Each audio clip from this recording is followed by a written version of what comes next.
So I'd like you to put your hands together and give a big applause to our next finalist, Mr. John Young from Clearwater, Mussels. Thank you very much, John.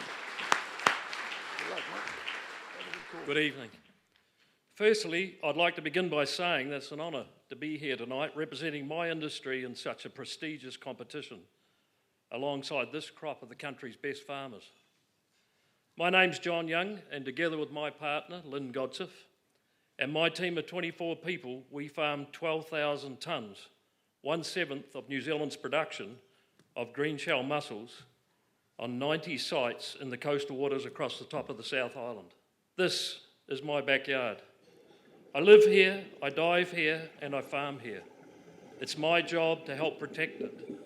My waters are blue, my industry is green, and the future is bright. I help feed the world, and the world can't get enough of my beautiful seafood.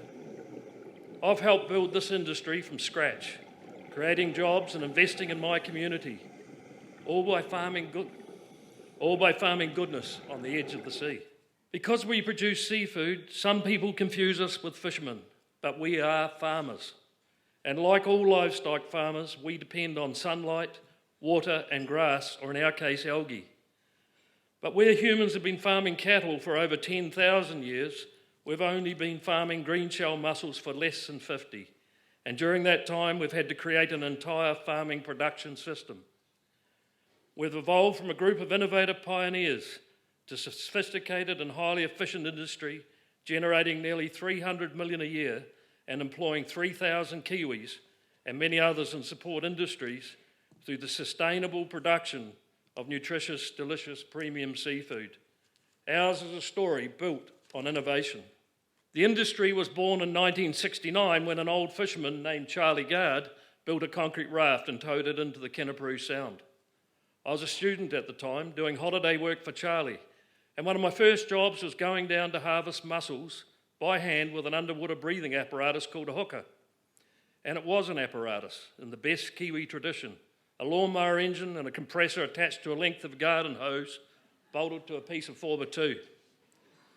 That was my first taste of the industry, and I've loved it ever since. The smell of the ocean, the adventure, and the challenge of finding ways to make things work.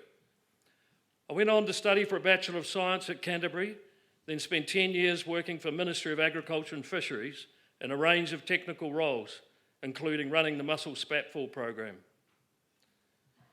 SPAT is what the industry calls the baby mussels that we seed our farms with, using a degradable cotton sock. The spat attached to the central rope along inside and the sock wastes away. The vast majority of it is sourced initially from the wild, but its habits are notoriously difficult to predict, and to this day, catching and retaining spat remains the industry's biggest challenge. And in the early days, it was my job to study settlement, wind, tide, weather patterns, to get a better understanding of the fundamentals that affect spat fall. This research has proved to be the cornerstone of many of the industry's successful spat catching initiatives and has helped seed literally hundreds of millions of dollars worth of product. But the biggest innovation in the industry's short history was the introduction of the long line system. Jim Jenkins and I installed the very first mussel line. The boys delivered from Japan on a squid jigging boat, which revolutionised the industry by transitioning away from expensive and ugly rafts and made it possible for many more people to enter the industry. Every mussel farmer and every farmer's got a shed full of ideas, and some of them are failures, like plate anchors and hand seeding tables, and my personal favourite, the scarecuta, which were scarecrow fish are made to discourage predatory snapper and spotties. But they have all contributed to the evolution of a world-leading industry that we've built in less than half a century. We're now having great success in offshore water with a new clip-on buoy developed by my company. Let me introduce Johnny Arbuckle. He's a 23-year-old. He's been working since he was 13, and as he puts it, slugging his guts out in kitchens, forestry and meatworks, but always broke. There's not a lot of opportunities for an untrained worker in regional Marlborough, but then he got a chance with Clearwater. He's been with us for 3 years. He's gained a range of tickets, including a skipper's ticket, a range of management skills, and he's forging a good career for himself and has become the first person in 3 generations from his family to own his own home. And here's Jimmy Baker. After school, his choices were limited, but he came on board with us. He took his chance with both hands, riding that nifty 50 across the Whangamoa saddle from Nelson to get work in the middle of winter. It tells you a lot about the guy, about his commitment and persistence, and 4 years later, he skippers one of our vessels. I'm all for giving kids an opportunity in the mussel industry. I believe if anyone's got the will, we'll do our best to help them develop abilities they didn't know they had. At Clearwater, one of our core values is to empower our people to do their best, to have a feeling and a sense of ownership in the company, and we reward the willing and the passionate with a share in the business, tailoring pay and financial incentives, and providing mussel lines for skippers. This is a free-swimming mussel larva, 250 microns big, 4 weeks old and looking for a permanent home. Mussel farming success is about science, observation, innovation, intuition, and accuracy. At Clearwater Mussels, we know you can't take your eye off the ball. The creatures, the environment, the finances, the equipment, the vessel operation, the efficiency of the farms, and most importantly, the customers and the markets. I'm passionate about being an observer of nature and responding to how the moon, the tides, the water, the temperature, the currents, the sunlight, the wind, the nutrient runoff, and the weather cycles affect the production of algae and the survival of spat and productivity of mussels on farms. We observe mussel larvae through microscopes and intercept it with hairy rope in Wainui Inlet, Golden Bay. Spat are fickle, must be in a Goldilocks environment, where everything's just right, or they'll detach and float away into the void. This is the holy grail for mussel farmers.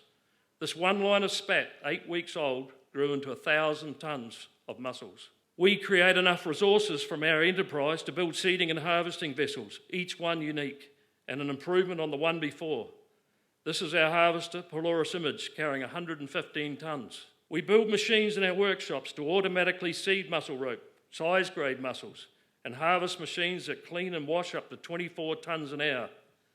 And we recycle old boys into new ones, collaborate and engage research institutions to improve farm operations. And although we've come a long way in 40 odd years, we're still learning and strive to be better every season. As part of that, we've joined the industry's new sustainability program, A+, in which we adopt the world's best environmental standards and report back against those standards through a public portal. Our performance is independently audited and improved. It is my personal philosophy that aquaculture is one of the solutions to feeding growing global population on a planet with diminishing resources. The World Wildlife Fund predicts that over the next 40 years, the Earth will have to produce more food than it has in the previous 10,000. The world's farming land options are stretched. In the words of Jacques Cousteau in 1973, we must turn to the sea with new understanding and new technology. We need to farm it as we farm the land. As a nation and as a species, we need to understand and harmonise with our environment. And what better way than to take one of nature's natural innovations, the green shell mussel, and learn how to work with this species to create a sustainable future. Mussel farming is one of the most efficient forms of protein production on the planet. As a comparison, top dairy farms produce 2,000 kilos per hectare per annum, and our top mussel farm is doing 64,000 kilos per hectare. My experience while diving for Clearwater and observing the creatures, the seals, the birds, dolphins, orca, fish and plants, the algae in our farms, is that we have a harmonious effect and in addition leave no measurable effect under the farms on the benthos. We could remove the buoys and rope tomorrow and you wouldn't know we'd been there. Aquaculture is already the world's fastest growing primary industry and accounts for more than half of the world's global seafood production. And with an abundance of pristine, sheltered coastal waters ideal for aquaculture, New Zealand is well placed to capitalise on this food growing revolution. At present, we farm less than 0.01% of our coastline. Our premium products are exported to 79 countries where they're sought after for their taste, their quality and their raft of health benefits. And global demand is growing strongly and already far outstrips what we can supply. The opportunity aquaculture offers New Zealand is unlimited. We create jobs and generate much needed export earnings through the sustainable production of the world's best seafood. My name is John Young, this is Lynn Godsif, and we're proud mussel farmers. Aquaculture is good for communities, good for the economy, and good for New Zealand.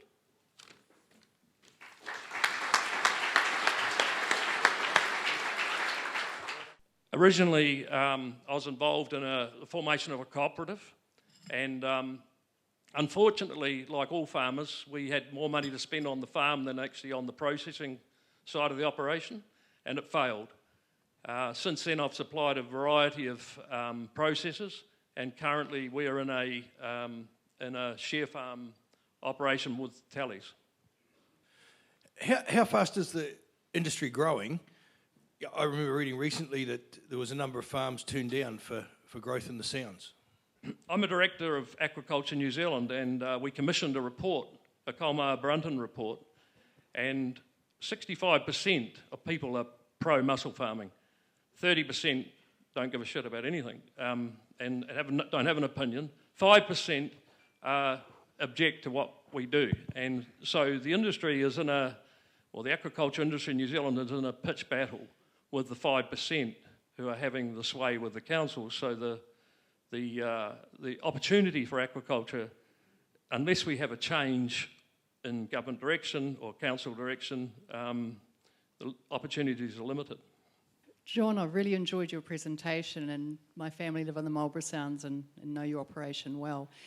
One thing I'm curious about, though, as part of the primary production, and as you are one of the increasingly fastest growing primary production, is how are you guys going to combat the fact that you're also one of the cheapest protein in the world, particularly in the Asian and the American market? Well, because I knew I was at a farming conference, we live in the country, so I read all the farming journals. So the thing with us is that we believe that what we have to do is heft our customers to us. And so we entertain our Japanese clients at our house. We engage them with what we do and with our product. And that is going to be the way forward for what I believe for aquaculture and all agriculture, is to actually own those customers and increase the value, of course. Hi, John. Great presentation. Thank you. Where is the innovation in your species of mussel? Is green shell mussel your bag? What's next? Green shell mussels are filter feeders, and so the other fish species have lots of issues. One is finding a market for them. One is competing with people growing bassera and tilapia in the Mekong Delta. I don't think we can compete. So the opportunity to me is in mussel farming, oyster farming to a smaller percentage. Salmon farming is limited because of we haven't got the right kind of environment. It's too warm. But I think that the potential for mussels is probably $1 billion.